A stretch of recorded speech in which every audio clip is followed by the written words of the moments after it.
Seriously, someone claims, an Indian guy, Prahlad Jani, claims to have not eaten it or drunk anything for 70 years, wants to live to 5,000, 10,000 years old, and the doctor who's in charge of these studies has refused that the Indian Rational Association, which is like the fucking head, the Black Mama debunker fucking task force ever, this Dr. Saba guy said, no, you guys can't come in here now because we don't like your vibe. That's like me not being able to critique some raw food guru who's got a whiskey nose, who's obese, and claims to be able to cure blindness, yet they're wearing glasses themselves. I mean, that's like, just saying. So the doctor who did the study allowed Jani to have devotees come into his room and allowed him to go outside to get his sunbathing, sun gazing without the cameras because it was part of some spiritual thing.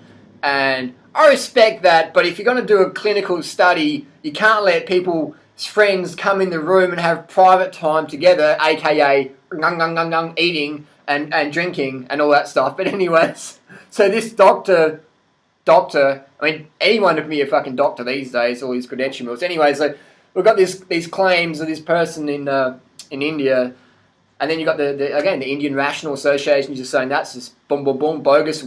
If you want to certify this thing, let's have us in there and we'll tell the public what's going on here. So these people denied that access. It's like someone going into the store and saying, I'm not a shoplifter, and the security says, well, let's check your bag. And like, you're not checking my bag. I'm not a shoplifter. You're not checking my bag. It's like, you know, when there's smoke, there's fire. Where there's smoke, there's fire. Where there's smoke, there's a liar. I'm just saying that if you believe that there's such thing as breatharians, then you probably deserve to get ganked and huxted and ripped off by the snake oil hucksters. That's why so many of these huckster snake oil crew promote the breatharianism concept, because anyone of half a brain, half a walnut, is just going to say that's bullshit and they're going to leave. So what you do is you throw out the breatharian concept to your audience, and all the smart people just get offended by it and fuck off. And so now you got all the dumb, gullible people, or the ignorant, apathetic people who go, wow, breatharian, wow, that's like God-conscious channels into something, just, nonsense. So you got all the dumb people around watching your stuff, and then you just throw in products. New product this week, new product that week, and then you're just buying your shit. So that's the best way to do it. Throw out the breatharian concept to people, and that's like repellent to people like me. When I hear that breatharian stuff, I'm like, you just don't know shit about human physiology and basic anatomy. I'm not going to listen to you. So it gets rid of people like me, the rabble-rousers, the truth seekers, the exposers of the cons and the scammers.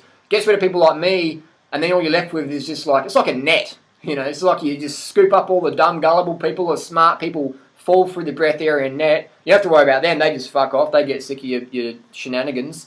And that's why people promote the breatharian concept and say, that's a possibility, you never know, But it's just a fucking scam from top to bottom. Look it up, man. Look up the guys have been debunked. Look up this Indian Rational Association, how they've debunked guys who've claimed to like be buried underwater and all this stuff. And what they've done is they've dug through the pool that the person was meant to be in. They've found like an airtight place that had like a little seat and food and a little television in there. And this person's meant to claim to be living underwater for 4 days, just like holding their breath for 4 days. And when they got exposed, they're watching TV, eating food. So I'm just saying that there's some creative people out there ready to be creative about taking your assets off you and spinning you some gullible yarns and selling you little magic herbal tinctures or, Lucky Charms or, this stuff, the snake oil nonsense. My ingredients in this is all I've channeled from God consciousness in here. That's just how it is. The kiwi fruit, the elastoplast, the zip tie, and the tampon, and the camel-coloured hair tie. Absolute rubbish. Absolute nonsense. Post your comments down below. Any more debunking? I'll tell you what. I'll be on their case. I'll be on their ass. They better watch out. The Durianrider's coming for them. Peace. See you soon.